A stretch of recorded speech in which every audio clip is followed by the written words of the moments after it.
They said the ruins were haunted.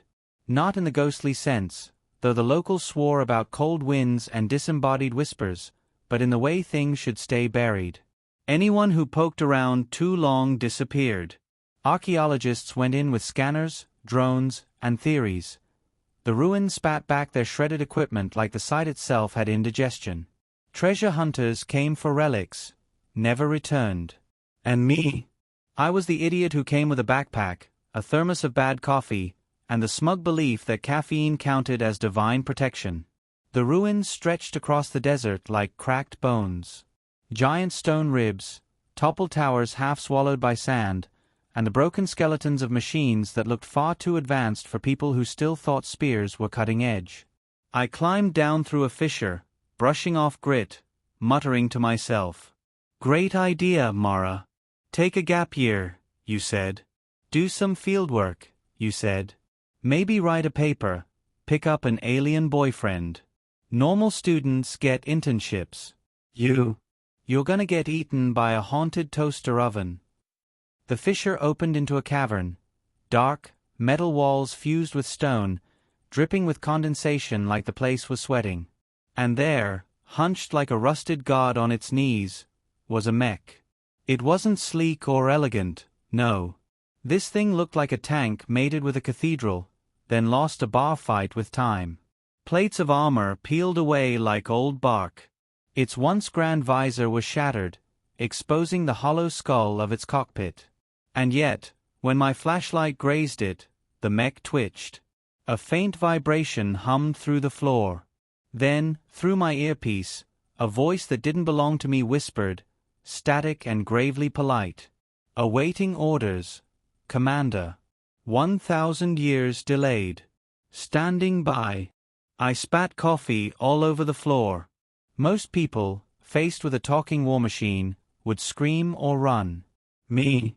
I set my thermos down carefully, stared up at 20 meters of rusting apocalypse, and said the only logical thing. Hi. The mech's eyes flickered, two dim orange embers guttering back to life. A low groan of hydraulics, joints creaking like a shipwreck shifting under the tide. Dust rained down as it moved. "Commander identified," it said, voice patient, as though it had been practicing this line for 10 centuries. "Orders. Orders. Right."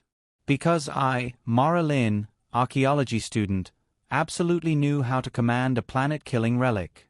My brain did cartwheels. Do not say, "Make me a sandwich." Do not say, "Do a backflip." So instead I stalled. Report status? A pause. Then, in the same steady tone, systems at 2.7% operational.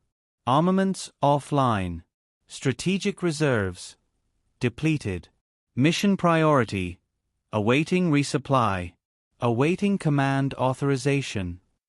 I blinked. "So, you're basically a giant paperweight right now." "Affirmative, Commander." "And you've been waiting for me?" "Affirmative." Somewhere, my survival instinct tried to tackle my curiosity. Curiosity won, as usual. I circled the mech, brushing sand from glyphs carved along its plating. The symbols weren't local. Not even close. They hummed with faint blue light when my fingers traced them. "Commander," the mech said suddenly, unauthorized signals detected. "Approaching." I froze. Approaching what? Approaching us. That's when the aliens arrived.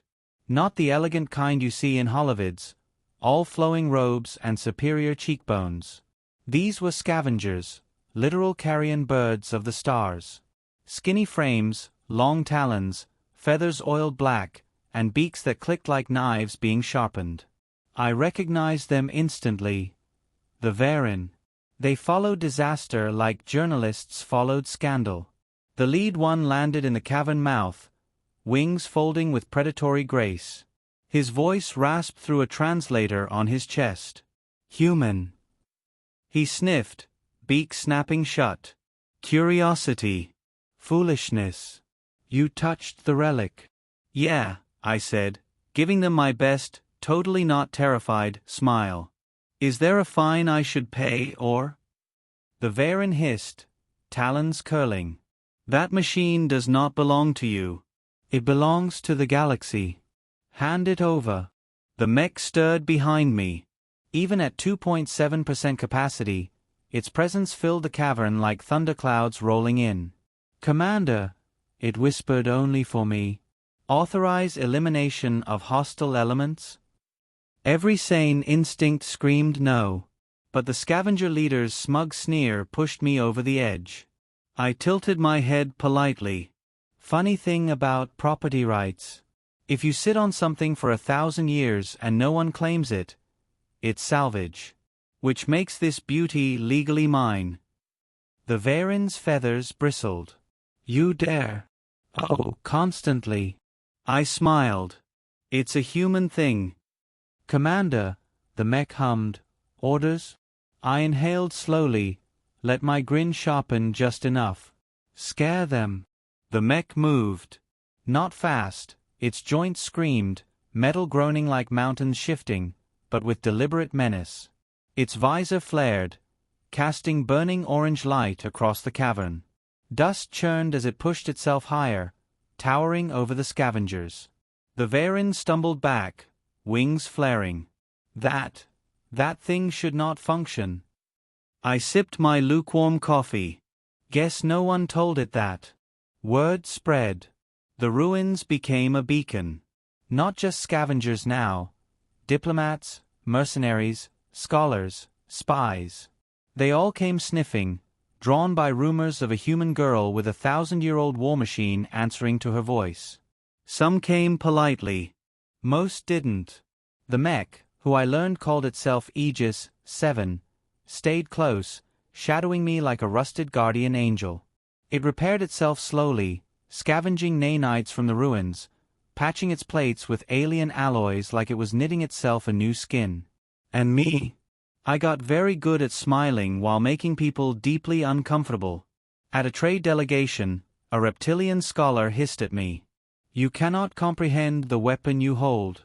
That construct ended empires. It slaughtered fleets. You are a child playing with a knife too large to lift. I leaned forward across the table, chin resting on my hand. Good news then, I'm ambidextrous. At another meeting, a sleek insectoid envoy clicked nervously. We would like to purchase your loyalty with our resources. Tempting, I said, swirling my coffee. But loyalty's kind of a human specialty. We give it to friends and unleash hell on enemies. Ever notice how humans collect grudges like souvenirs? They didn't laugh. They never did. Because bit by bit, the galaxy realized something. The mech wasn't the dangerous part. I was. The first fleet came 3 months later. They didn't send envoys this time, just warships, sleek and bristling with weapons. A show of force, they called it. A reminder that one human with one mech couldn't stand against the civilized galaxy. I remember standing on the desert ridge, wind whipping my hair, as those ships blotted out the sky. Pilots whispered through loudspeakers for me to surrender. I smiled, polite as ever. Sure thing, I said. Just one question. Do you guys play chess? Confused silence crackled across comms. Because while they'd been gathering fleets, I'd been laying groundwork. Aegis 7 had whispered strategies in my ear. Battle doctrines older than most species here. And humans? We'd been broadcasting. Subtly. Quietly. Across hidden relays and old sleeper beacons. Not a distress signal. An invitation.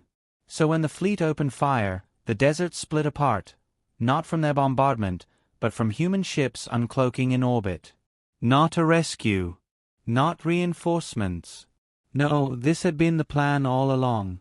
The mech straightened beside me, its frame glowing brighter now, patched with alien tech and human ingenuity. Its voice rolled like thunder. Commander. Authorization received. Commencing counteroffensive. The fleet panicked. Ships scrambled. Too late. Humanity had been waiting for a signal, a reason to re-enter the galactic stage. My discovery had been the spark. The trap was already set. I raised my thermos in a mock toast, even as fire rained from the sky. Checkmate. The galaxy never saw it coming. They thought they'd found a curious, reckless human girl stumbling into power she didn't understand. A salvage queen with a rusted toy. They didn't realize the Mech was never lost. It was bait. And me? I wasn't just a student. I was the signal. The smiling, coffee-sipping herald of humanity's return. Polite. Charming. And carrying the weight of a 1,000-year delayed order.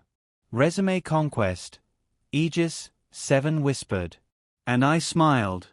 About time.